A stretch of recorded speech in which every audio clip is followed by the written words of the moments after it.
नगर निगम के दिल्ली नगर निगम के एमसीडी के अभी चुनाव होने वाले थे।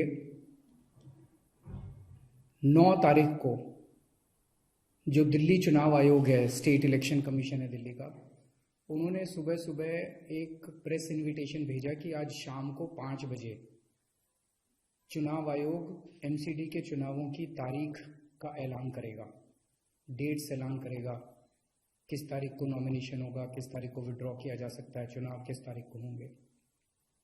शाम को 5 बजे चुनावों का ऐलान होना था, तारीखों का ऐलान होना था।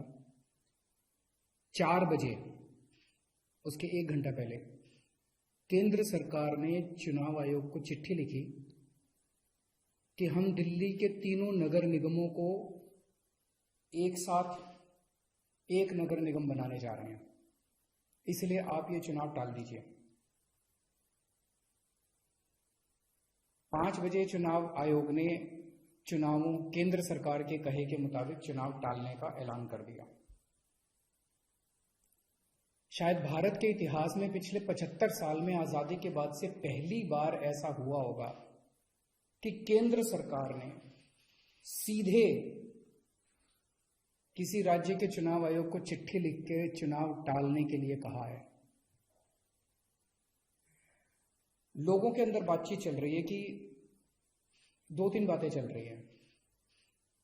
7 साल से 8 साल से केंद्र में भारतीय जनता पार्टी की सरकार है। 8 साल, अगर इनको तीनों एमसीडीज को एक साथ करना था, इकट्ठा करना था, 8 साल में इन्होंने क्यों नहीं किया? चुनाव की तारीखें ऐलान करने के 1 घंटा पहले इनको अचानक याद आई कि अब हमें तीनों एमसीडी को इकट्ठा करना है, इसलिए चुनाव टाल दिए जाएं। तो लोग कह रहे हैं कि एमसीडी को इकट्ठा करना, एक करना तो बहाना है, मकसद चुनाव टालने का था। क्योंकि बीजेपी को लग रहा था कि दिल्ली में अगर चुनाव होंगे तो आम आदमी पार्टी की जबरदस्त लहर है, बीजेपी उस लहर में बह जाएगी और बीजेपी हार जाएगी, इसलिए चुनाव टालने के मंशा से यह किया गया। दूसरा, ये भी लोग कह रहे हैं कि चुनावों का तीनों नगर निगम एक साथ करने से क्या लेना देना है। आज 3 नगर निगम है दिल्ली में, 272 वार्ड हैं, कुछ इसमें कुछ इसमें कुछ इसमें। तो तीनों नगर निगम के काउंसलर अपने अलग अलग नगर निगम में बैठते हैं। चुनाव हो जाने दीजिए, अगर तीनों को इकट्ठा भी कर दोगे आप तो वो एक जगह बैठने लग जाएंगे। दोबारा चुनाव कराने की क्या जरूरत है? अभी चुनाव रोकने की क्या जरूरत है? चुनाव टालने की क्या जरूरत है? चुनाव करवाओ, नए काउंसलर आएंगे और नए काउंसलर जो भी आएंगे वो जब तक तीनों नगर निगम है तीनों में बैठ जाएंगे, एक नगर निगम होगा वो एक साथ आके बैठ जाएंगे। तो चुनाव टालने की तो जरूरत ही नहीं थी।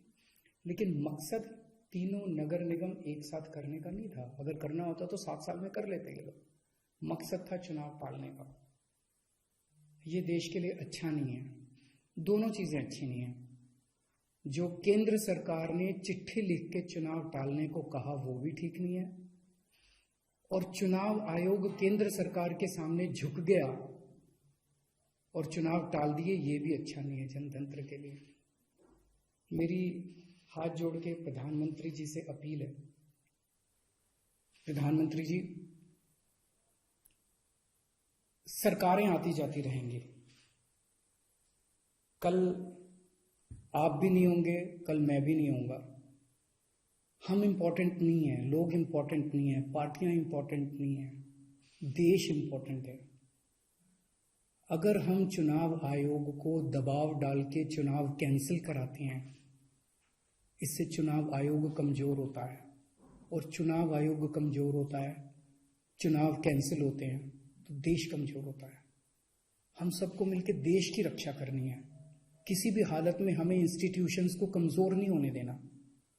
मेरी आपसे हाथ जोड़ के विनती है, चुनाव कैंसिल मत कराइए। अगर चुनाव कैंसिल होते हैं, ये जनतंत्र के लिए बहुत बड़ा खतरा है। आज ये कहा जा रहा है कि हम तीनों एमसीडी एक करना चाहते हैं, इसीलिए चुनाव टाल दीजिए। कल को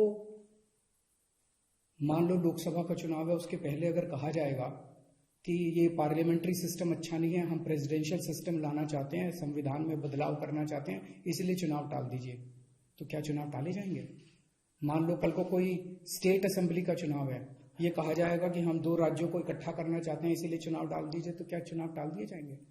क्या जनतंत्र के अंदर चुनाव ऐसे टाले जा सकते हैं? ये बहुत बड़ा प्रश्न है। मैं प्रधानमंत्री जी से यही निवेदन करना चाहूंगा, कल केजरीवाल भी नहीं रहेगा, कल मोदी जी भी नहीं रहेंगे, ये देश रहेगा। इस देश को अपने को कमजोर नहीं करना। मुझे नहीं पता कि राज्य के हमारे जो स्टेट इलेक्शन कमिश्नर हैं उन पे ऐसा क्या प्रेशर डाला गया, उनको क्या धमकी दी गई, इनकम टैक्स की, ईडी की, सीबीआई की कोई धमकी दी गई, या वो अभी अप्रैल में रिटायर हो रहे हैं तो उनको पोस्ट रिटायरमेंट कोई लालच दिया गया, मुझे नहीं पता क्या दिया गया, लेकिन वो तुरंत 1 घंटे के अंदर चुनाव टालने को तैयार हो गए। ऐसे संस्थाएं कैसे चलेंगी? और मैं हमारे स्टेट इलेक्शन कमिश्नर से भी कहना चाहूंगा कि सर, अगर आप ऐसे चुनाव टाल देंगे, ये तो जनतंत्र ही नहीं बचेगा। हम लोगों ने आजादी किस लिए पाई थी? इस देश ने आजादी किस लिए पाई थी? जनता का राज है, जनतंत्र है इस देश के अंदर। आप ऐसे चुनाव टाल देंगे तो जनतंत्र ही नहीं बचेगा। मुझे नहीं पता आपके ऊपर क्या प्रेशर डाला जा रहा है, मुझे नहीं पता आपको क्या धमकी दी जा रही है या क्या लालच दिया जा रहा है, लेकिन सर, जो भी आपको धमकी दी जा रही है, जो भी आपको लालच दिया जा रहा है, बाहर आके बता दीजिए देश को, सारी जनता को बता दीजिए। देश आपके साथ खड़ा होगा, पूरा देश आपका साथ देगा। पर झुकिए मत सर, किसी के सामने मत झुकिए। देश की बात है, जनतंत्र की बात है। नमस्कार।